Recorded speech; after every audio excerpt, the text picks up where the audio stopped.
شمالی وزیرستان میر علی میں دہشت گردوں کا چیک پوسٹ پر حملہ، 2 افسران اور 5 جوان شہید۔ جوابی کارروائی کے دوران 6 دہشت گرد مارے گئے۔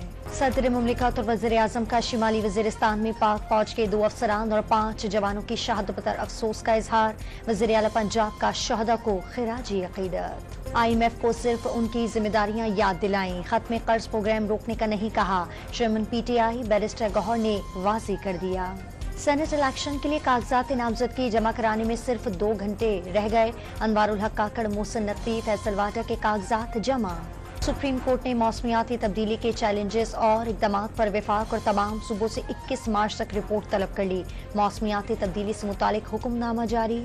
بجلی کے بنیادی ٹیرف میں اضافے کا نہ فیصلہ ہوا اور نہ ہی تجویز زیر غور ہے۔ پاور ڈویژن نے بجلی کی قیمتوں میں اضافے سے متعلق خبریں مسترد کر دیں۔ اقوام متحدہ کی جنرل اسمبلی میں اسلاموفوبیا اور مسلمانوں پر تشدد کے خلاف پاکستان کی قرارداد کثرت رائے سے منظور کر لی گئی۔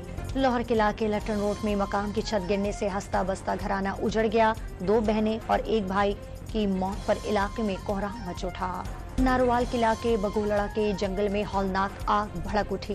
آگ نے دیکھتے ہی دیکھتے کئی ایکڑ پر محیط جنگل کو لپیٹ میں لے لیا۔